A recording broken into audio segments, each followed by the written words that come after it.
মানুষেরা জুলুমের শিকার না হয়, এমন কিছু আচার ব্যবহারে অসন্তোষ না হয়, আমরা সেই বিষয়ে লক্ষ্য রাখবো। রাসূলুল্লাহ সেই ব্যবসায়ী নীতিকে অনুসরণ করে ব্যবসা প্রতিষ্ঠান পরিচালনা করব, তাহলে আল্লাহ বারাকা দান করবে। গরিব করলে গোটা বাংলাদেশে, গোটা পৃথিবীর চরিত্র একটা রকম আর বাংলাদেশে আরেক। সারা বছর চুরি ডাকাতি তো আছেই ব্যবসার ভিতরে। রমজান যখন আসবে তখন সারা বছর চুরি, রমজান আসবে হবে ডাকাতি। একদিনের মধ্যে সব জিনিসের দাম। মানুষের দুর্ভোগ কমানো দরকার, দুর্ভোগ বাড়া নেবে। এটা মানুষই একটা, এই বিষয়গুলো আমরা লক্ষ্য রাখবো যারা ব্যবসায়ী এসেছি, অন্যান্য যারা এসেছি। আল্লাহ যদি বারাকা না দেন ব্যবসাতে, আপনি চুরি করে অন্যায় করে আপনার ব্যবসা টিকে থাকবে না। কথা কি বুঝতে পারছেন ভাইরা?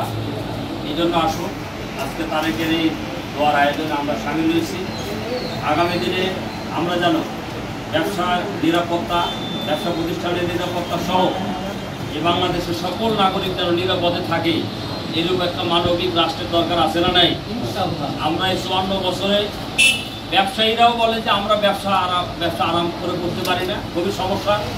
যারা কিনতে আসে তারাও বলে যে আমরাও দাম বেশি, কষ্ট পাই, কেউই শান্তিতে নাই।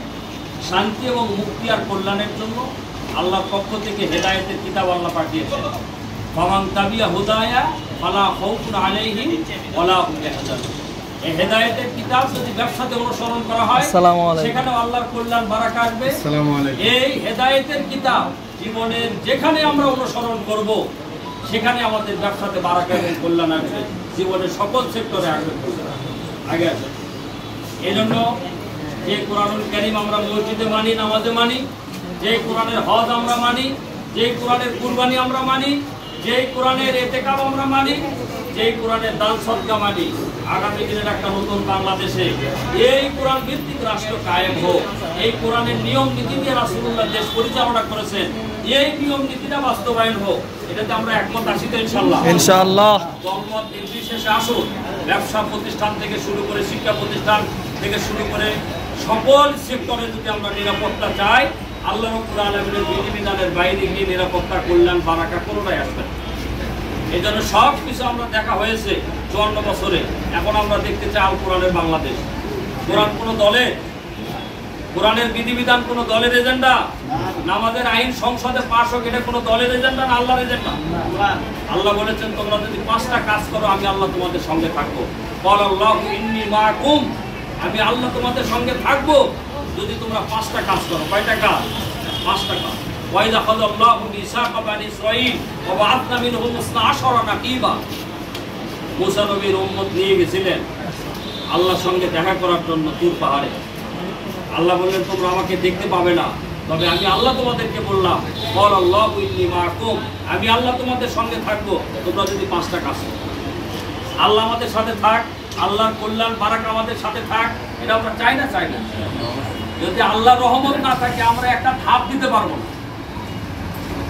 সম্মানিত ভাইরা আমার, এই জন্য আসুন, আল্লাহ পাক বলেছেন ক্বালাল্লাহু ইন্নী মাআকুম লাইন আকামতুমুস সালাত। 1 নম্বর আমল হলো যারা নামাজ প্রতিষ্ঠা করতে চায় তাদেরকে সহযোগিতা করতে হবে। আগামী দিনে সংসদে যারা নামাজের বিল পাস করতে চায়, দল মত বুঝি না, তাদের পক্ষে বিজয়, কোরআনের বিজয় আনার জন্য আমরা কাজ করব ইনশাআল্লাহ। আমাদের সাথে কে থাকবেন? আল্লাহ। আল্লাহ থাকবেন না? যেহেতু আল্লাহ বলছে ক্বালাল্লাহু ইন্নী মাআকুম লাইন আকামতুমুস সালাত, যদি তোমরা নামাজের আইন, নামাজ প্রতিষ্ঠা করার জন্য যদি কাজ করো আমি আল্লাহ তোমাদের সাথে থাকবো। আর আল্লাহ যদি আমাদের সাথে থাকে আর কারো দরকার আছে? এই জন্য আসুন, আজকের এই সংক্ষিপ্ত দোয়ার মাহফিলে আমরা আগামী দিনে যেই দল নামাজের আইন সংসদে আনতে চায়, লাইন আকামতুমুস সালাত ওয়া আতাইতুমুজ যাকাত, পাশাপাশি আরেকটা হলো ইসলামী অর্থনীতি যারা কায়েম করতে চায়, আল্লাহ বলেন তাদের সঙ্গে যদি থাকো, তাদেরকে বিজয়ের জন্য কাজ করো, আমি আল্লাহ তোমাদের সাথে থাকবো।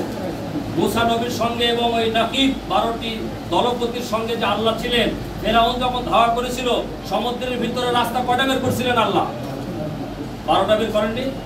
12টা রাস্তা বের করে আল্লাহ সাহায্য করেছে।